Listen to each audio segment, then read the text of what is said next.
Welcome to the CBS Radio Mystery Theater Archives, the only YouTube channel which has the original classic episodes of the CBS Radio Mystery Theater in order with no ads.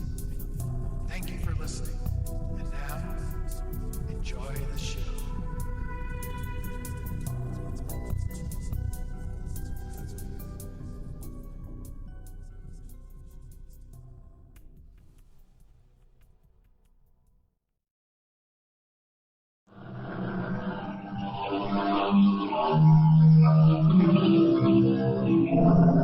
Come in.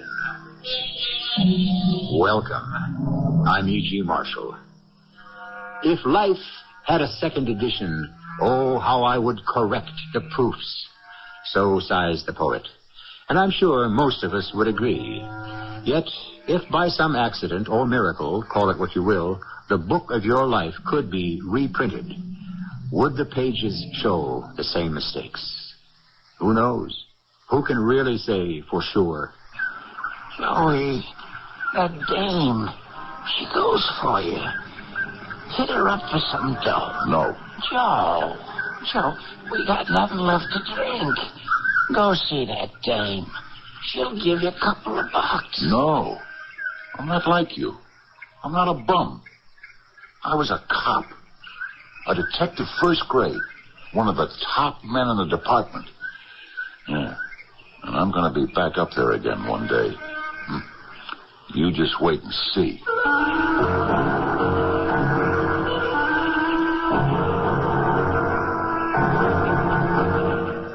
Our mystery drama, Gate 27, was written especially for the Mystery Theater by Sam Dann and stars Fred Gwynne. I'll be back shortly with Act 1.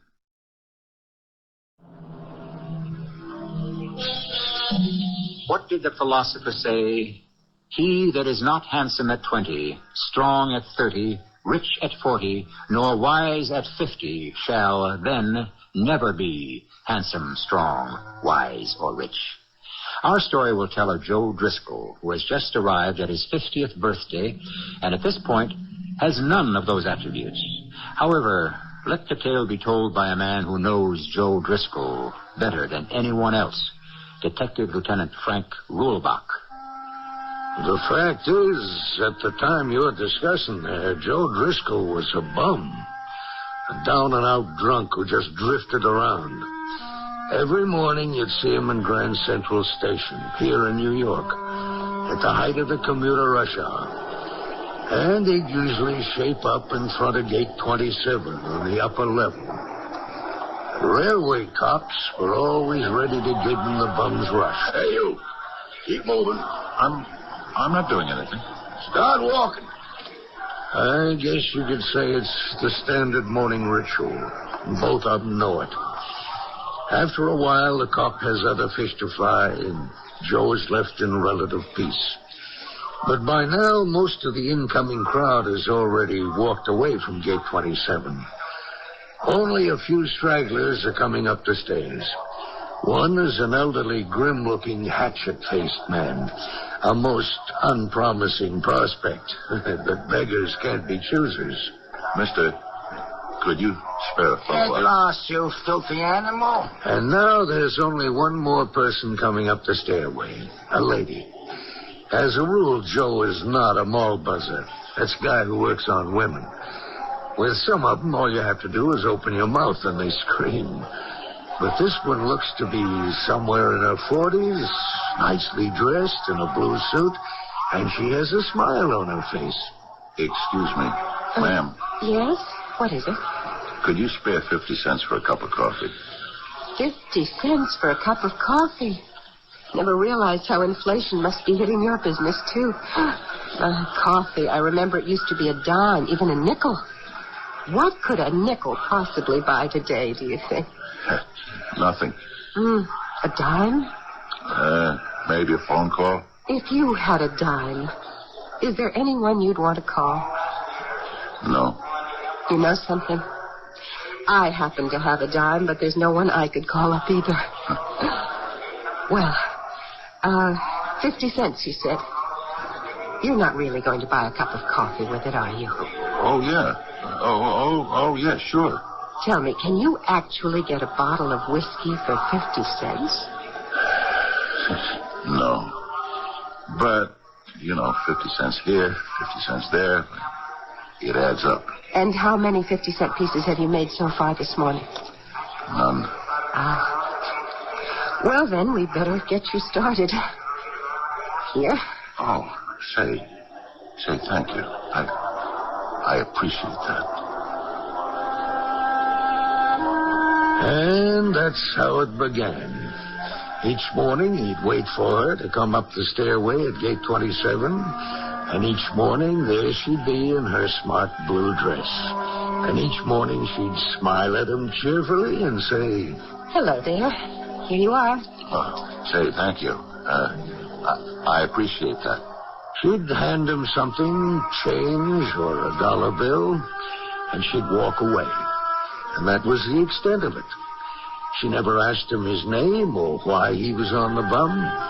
She never suggested that he try to reform. She just smiled and handed over the money. Later in the day, he'd be sitting in the park with a crony. They'd be drinking. Something was happening inside him. Something that he thought had been long dead. Here you are, Joe. Huh? What's that? It's your turn. Oh. It's it's your bottle. I don't want any. What do you mean? You don't want any? Just what I said. Oh, okay. More for me. Joe. Yeah? Why don't you want any? I'm gonna quit drinking. Yeah? That's good. I wish I could quit. Why are you gonna quit? Because of her. A dame? Yeah. That's something new. I heard of guys who start drinking because of a dame, but to quit? Who's the dame? I don't know. You mean you ain't even met her yet? No. I met her. You met her? You don't know who she is. Yeah. I feel I want to talk to her. But how can I talk to her? What can I say to her? Harry, look at me. I'm just a bum. You want a drink? My face, my clothes, I'm filthy. Oh, yeah, sure, I'm all right just as somebody she could be sorry for, but for her to take me seriously, as a person, as a guy, you know what I mean, Harry? You sure you don't want any more of this? But here's what I have to do. I have to quit drinking. Harry, are you listening to this? Huh? And then I have to get cleaned up. Got a job. I don't think I could get back in the police department anymore, but there's plenty of jobs. Right, Harry? Anything you say, Joe. Yeah, and then, Harry, listen to this. I'll get my own place. A car. Some good clothes. And one morning, I'll show up at gate 27. And I'll say to her, hey, listen, let me buy you some breakfast. Yeah, Harry, that's what I'm going to do. What do you say to that, huh? You want a drink? Harry, I said no. This is it. No. And every afternoon he'd sit there in the park, and every afternoon he'd bravely make the resolution. But as the shadows lengthened and dusk gradually enveloped the city, his resolve would falter and then weaken and finally collapse. You want a drink, Joe? Joe? Yeah, Harry. Hand it over. And when night would fall, he'd find a doorway or an alley or, if he had the price, one of the flop houses. He could barely afford a bowl of soup. But at least dreams were free. You didn't have to pay for them or work for them. You could have any dream you wanted as long as you wished for it. And in his dream... And the witnesses say he was reaching for his gun. They saw his hands move, so they thought he was going for his gun. But you see, I knew better. I knew he was going to raise them high in the air. How? How did you know? I could see it in his eyes. He was scared. He didn't want to die. I could see it in his eyes. But I shot him anyhow. Why, Joe? Why did you shoot him? Because of her. Who? Florence. My wife, Florence. Oh, you were married? Yeah. I loved her. Even though everyone told me about her. What did everyone tell you? Oh, things I wouldn't believe. I'm sorry. Yeah. Then one day I came home when I wasn't supposed to, when I wasn't expected, and I caught him. In my own house. I caught her with him. With whom? Who knows? If I'd come home earlier a different day, it would have been somebody else. Well, I turned around, walked out of the room, out of the house. You did the right thing. No, it was wrong. I should have killed her. Why? Well, because I had to kill somebody. I had to get rid of all that anger. Well, that night I ran into Lou Follette. I said to myself, somebody has to pay for this. And you're going to pay for it, Lou Follette. That's why I killed him. Because I was afraid to kill her. Florence. I was afraid to kill my wife, Florence. But everyone said you had no choice but to shoot Lou Follette. I don't care what everyone said. All I know is that night I went out and I started to drink, and I didn't stop for 5 years. That is until I met you. Now I don't have to drink anymore. Because I met you. And I love you. You love me? Yes. I love you. I knew it the moment we met. So did I. But when I think of what I must have looked like... I didn't notice any of that. How could you miss it? I looked into your eyes. I fell in love with your eyes. I love you. But, you know, I don't know anything about you. What do you want to know? Everything. Tell me everything. I don't even know your name. What's your name? Wait. Don't go. Where are you going? What's happened to you? Where did you go? I didn't go no place, Joe. Where did you go? I'm here, Joe. Are you okay? Joe? Are you okay? Harry, where did you go? No, Joe, you was dreaming. Dreaming. No, Harry. No, you were so real. Listen, Joe, there's one thing about you. You can sleep anywhere. The two of us, we were sitting there together. It's morning, Joe. The bottle's empty. We gotta get another one. And she was about to tell me her name. Oh, why do I always wake up when she's about to tell me her name? Joe, you know the dame you told me about? The one in Grand Central that always starts you off with 50 cents or $1. You want to go there? Hit her up again, Joe? No. Oh, she's a pushover. I don't want to see her again. Oh, Joe. I don't want to see her again until I'm ready for You're it. ready now. You ain't got a dime. Go over to Grand Central. See if maybe you can hit her up for more than $1. Harry, I'm not going to take another dime from her as long as I live. Do you understand? Joe, let go of me. I'm not like you.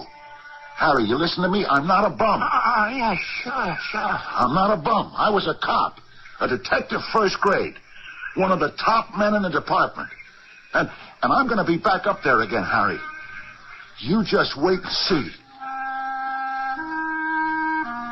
Bold words, strong words. But even as he spoke, he was already headed toward the terminal and track 27. He waited till the stream of incoming commuters brushed by him, and finally, there she was, wearing the same blue suit, the same sunny smile. Hello there.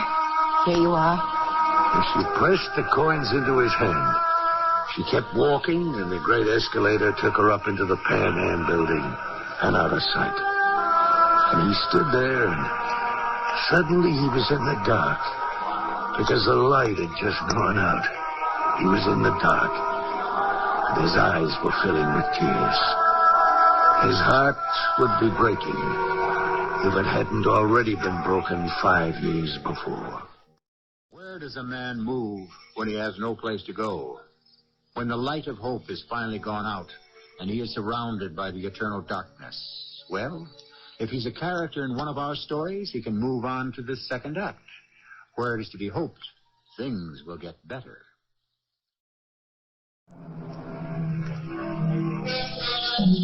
While there's life, there's hope, said a number of poets, including Terence, Cicero, and Oliver Goldsmith. Therefore, I am encouraged to say it too. A poem should be like a mathematical equation, both sides in balance, which means we can also say that while there's hope, there's life. I'm sure that Detective Lieutenant Frank Ruhlbach, who is telling our story, would agree. Sure. Hope. You'd be surprised, oh, would you, at how many people there are in the world who have no hope at all, who've given up on everything, even dreams. It's getting light, Joey. Yeah. We better blow. When the janitor comes down the cellar for the garbage cans, he'll throw us out. Okay. Maybe he'll call the cops, which it'd be even worse. Sure. Hey, look at it outside. It's gonna be a nice day. Huh?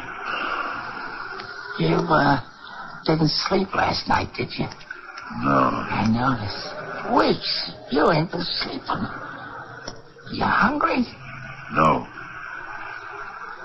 Joey, I got to have a drink. I know, Harry. I can't wait all morning. Go to the station. This dame. Hit her up for $1. At least we can get a bottle of wine. I'll meet you in the park.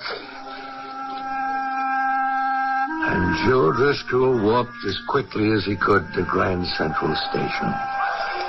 He waited there at track 27, upper level. He stood there in the middle of the rush of the incoming commuters, waiting for her. Suddenly, the stairway was empty. He could see down to the platform, and it was deserted. There was no sign of her. He stood there, and he didn't know what to do. You're here again, huh? No matter how many times I tell you to beat it, you keep coming back. Officer. Now move along, huh? But she hasn't come up the stairs yet. Move! She comes every morning, officer. Why didn't she show up today? Something must have happened to her. She wasn't on the train. On what train? Who wasn't on the train? This lady. How would you know a lady? I know her very well. Yeah? What's her name?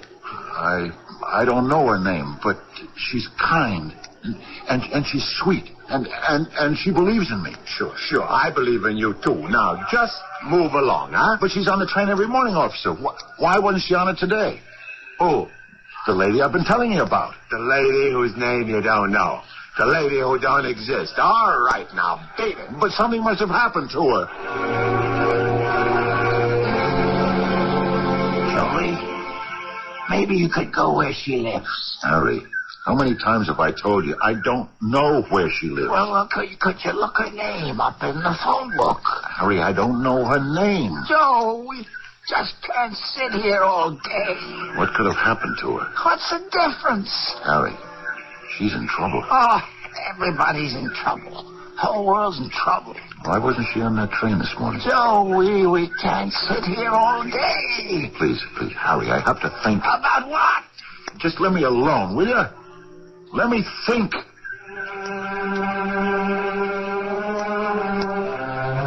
He sat there all day and all night. And for the first time in weeks, he was able to dream. He was able to dream about her. Joe? Is that you? Yes, Joe. I can't see you. Where are you?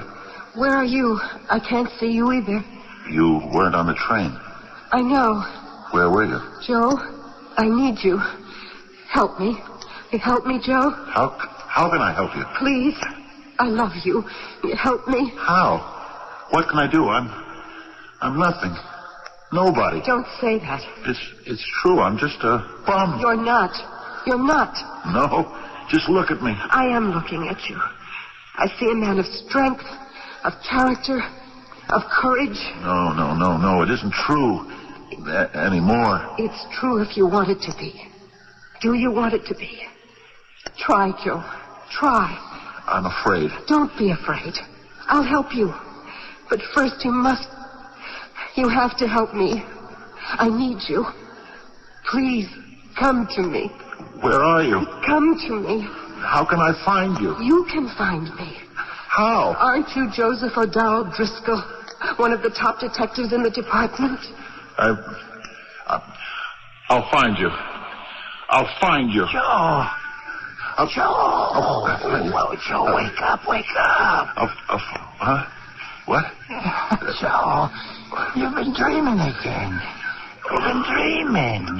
Oh, yeah.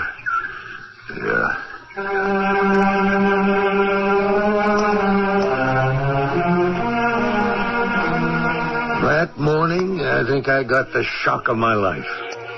I was sitting at my desk, and I looked up, and there was this grimy-faced, ragged bum standing there. How'd he get in here, anyhow? Don't you recognize me, Frank? I guess you don't. It's me. Joe.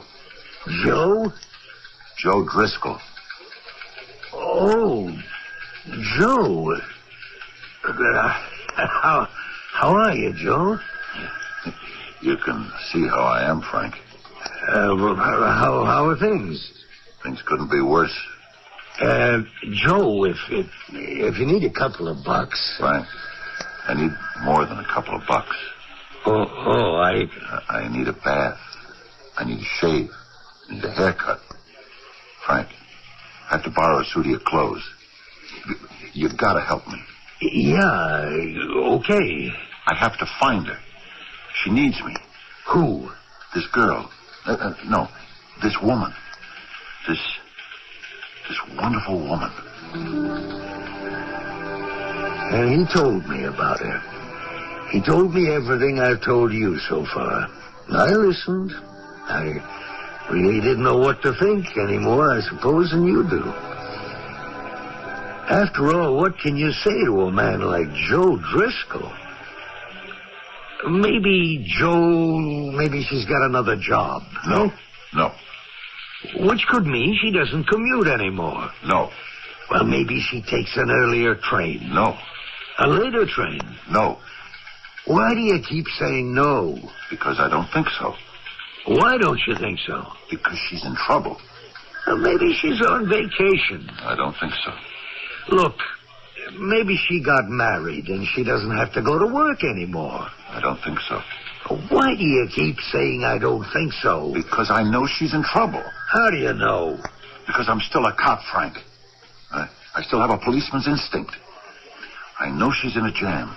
I just know it, that's all. Okay. Well, what do you want me to do about it? Find her. How? First, Frank, I have to get cleaned up. Can you take me home with you? I took the morning off. We went to my place. It's a good thing my wife was out working. After about an hour in the bathtub and with a razor, he didn't look too bad.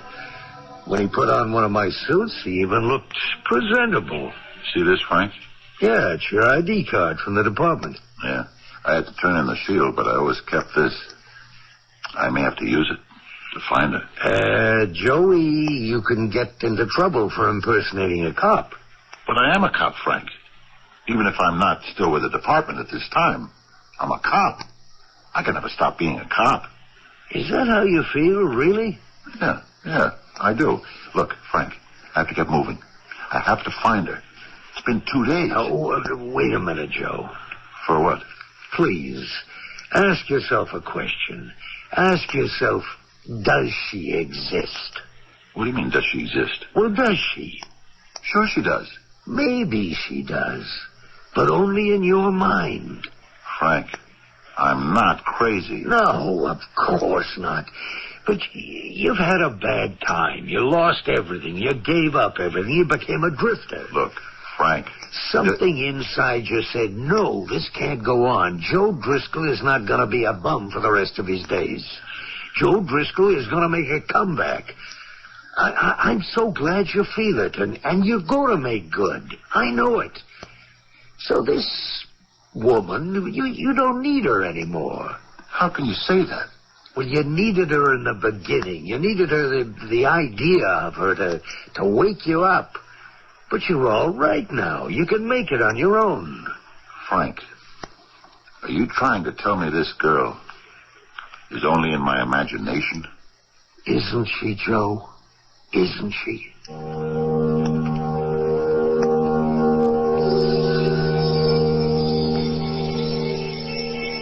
Is she or isn't she? For 5 years, Joe Driscoll has been a drifter and an alcoholic. Has a mysterious woman inspired him to return to society, or is it his own innate sense of right and wrong which is making itself felt? Remember, we have only seen and heard this lady through Joe Driscoll's senses. Who is to say that it all hasn't been inspired by the bottle? Of course, that's why we have a third act.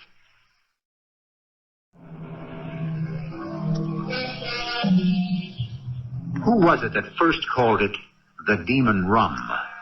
Certainly the name is apt, even if it so happens that it isn't the same demon for everyone. For some, it's a demon that can spin an entire universe of gossamer fantasy.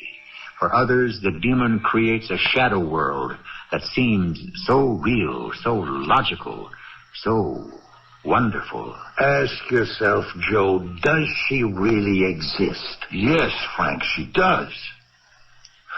Okay. You don't believe that? Sure, Joe, sure. I believe it. Well, I don't care if you do or if you don't. I believe it. Help me get started. Will you, Frank? Joe, listen, I don't know how good this is going to be for you. Please, Frank, help me. Joe, I want to see you come back, and I'll do everything I can to help you. Then do what I ask you. What? I told you what. Just help me get started. How do I begin, Frank? You see, I've been away a long time, and my mind isn't working the way it used to. What's the first thing I do? Well, there could be a perfectly reasonable and logical explanation why this woman, that is, if she exists. Well, please, Frank, we're past all that. She exists, and she's in a jam. Now, how do I get started? Okay. Let's go to the scene of the crime.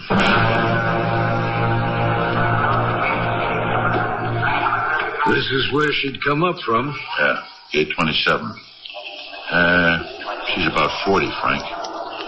5'7", weighs, I'd say, 130. Brown hair, brown eyes, oval-shaped face. Wears blue dress, or a blue suit. The lady in blue. She always makes this train that gets in here around 8 o'clock. Now, first thing you have to do is find out where this train comes from. Train number 8217 starts at New Haven. Makes 11 stops before Grand Central.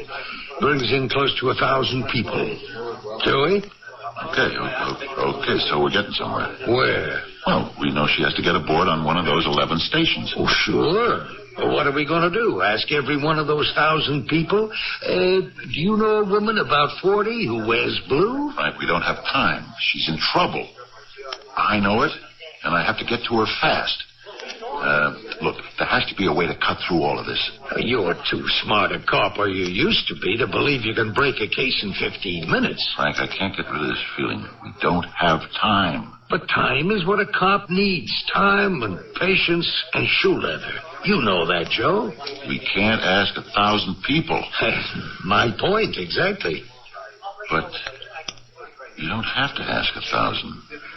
How many people are in each car? I don't know. 80, 100 maybe? Huh.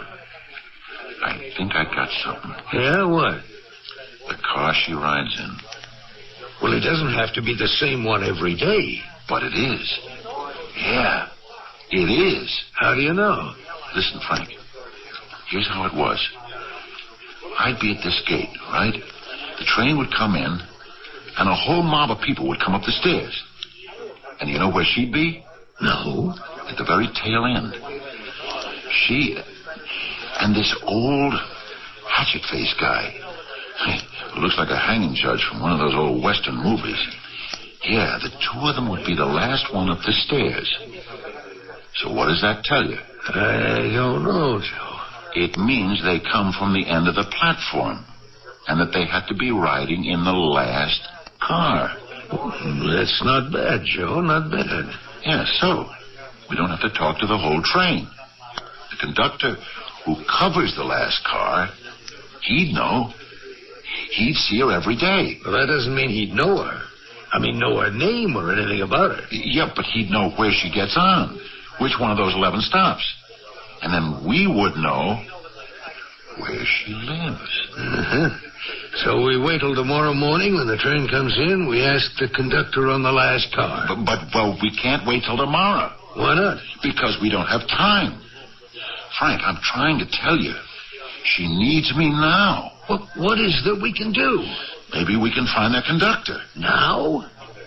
Joe, look, I gotta get back. Maybe he's got a layover till his next trip. Frank, where do those train crews hang out? It's okay. It's okay. I can take it from here. You looking for me? I'm a police detective. You the conductor on the last car of train 8217. Well, I'm not the conductor. I'm Mr. Brakeman. But do you work the last car? Yeah. Hey, what's this about? I'm due on number 1212. I'm filling in for a pal. I gotta be on the platform in 5 minutes. Listen, on the last car of this train, every morning there's a lady. Would you happen to remember her? Mister, you got the idea how many ladies were on that train? This one has brown hair, brown eyes. Yeah, that's my type. About 40. That's just about the right age. And she dresses in blue. Oh, yeah, that's the bee lady. The what? The bee lady. She raises bees. How do you know? Well, she told me. She raises bees. She makes a special kind of honey. Because these are very special bees. I understand they're dangerous. But that's what makes the honey. Anyhow, she comes in every morning to call on her honey customers. Oh, what's her name? Well, how would I know a name? Do you know where she gets on? Yeah. Sometimes I see her running for the train. I hold it for her. Hey, what's wrong? Well, why do you say something's wrong? Well, the past 2 days she hasn't been on the train, and now the cops are asking about her. And you're trying to tell me nothing's wrong? Where does she get on the train? Station called Eastport, 6 miles out of New Haven. Help you? Yeah, I'm Sergeant Driscoll, New York Police. I'm Sergeant Summers. How can I help you? I'm looking for a woman. About 40, brown hair, brown eyes, oval face, dresses in blue. Oh, come on. I could describe a great many women. In the morning, when she makes it, she gets on the 658 to Grand Central. Oh, that doesn't give me anything to go on. You wouldn't happen to know her name. That's what I'm trying to find out. Offhand, that description doesn't strike a note, huh? Well, I'll tell you. It used to be a little town. Everybody knew everybody else. But now there's so many new people. I understand she keeps bees. Bees? Yeah. Well, I don't know. We got all kinds of folks, all kinds of hobbies. I understand it's more than a hobby. It's a business. A business, you say? Yeah, she sells the honey. What do you want it for, Sergeant? Let's just say it's personal. Okay. Only thing I can tell you, walk around town, ask at the stores. You might run into a friend of hers. I don't think she has any. No friends? No, I don't think she knows very many people. Why do you think that? Oh, because of something I remember she said to me. She said, I happen to have a dime, but there's no one I could call up either. What was that again? Yeah, it's not going to help. Well, look, all I can say to you, ask around. Somebody might know her. Yeah, but the trouble is that could take time, and I don't have time. Well, I wish I could help you. Yeah, thanks. Wait. She doesn't sell honey in this town, but she makes it here, which means, doesn't she have to have some kind of certificate or permit? Let me check it out with the town clerk. Aviary. There's a listing for a Mrs. Louise Hastings. Mrs.? She's described as a widow, place of business and residence, Frog Hollow Road. Where's that? Oh, boy, that's in the boonies. Yeah, well, how can I get there? You could never find it. Tell you what, Detective Driscoll. Let me give you a lift.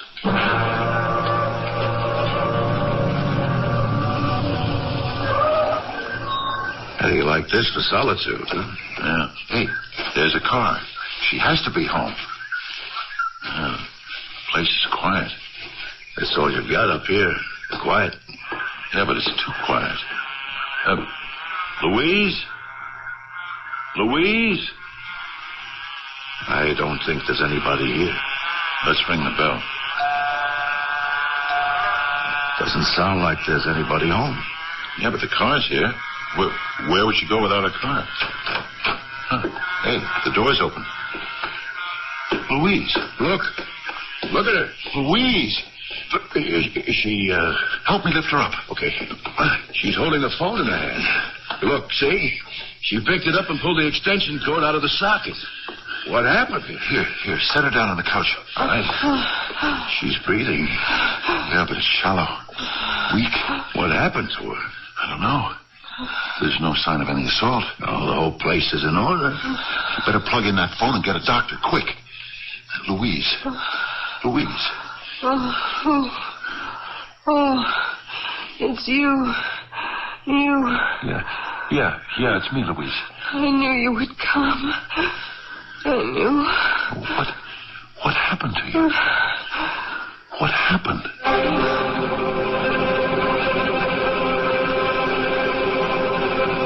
What happened, Doctor? What happened? She shouldn't be fooling around with bees, especially the kind she messes with out there now. I guess it's a living. Yeah, but what happened, Doctor? One of those bees stung her. She went into what's known as anaphylactic shock. Comes from having a protein allergy. Good strong bee bite, you can go into shock, create other complications, and you can die. But how is she? Well, we got to her in time. Just in time. She was going out. Will she be all right? I think so, but somebody's going to have to take care of her. She lives out here like a hermit. Oh, don't worry, Doctor. Somebody will take care of her. Who? Me. Can I go in and see her now? Of course.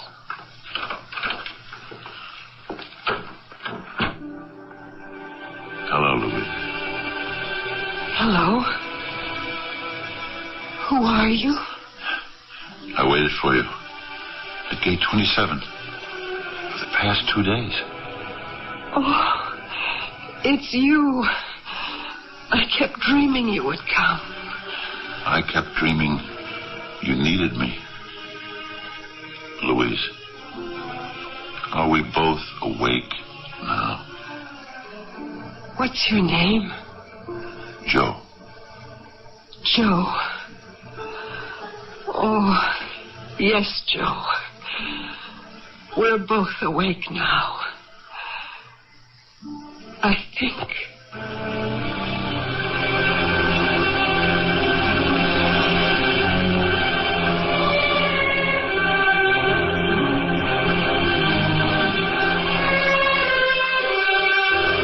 Cast cast your bread upon the waters, the book tells us. One good deed deserves another. The basic, the most elementary principles of life. And consider all these rules of brotherhood and charity were formulated by the ancient peoples. Why? Perhaps in those times they understood that charity not only aids the receiver, but also enriches the giver. And it forms a common bond for all humanity. I shall be back shortly.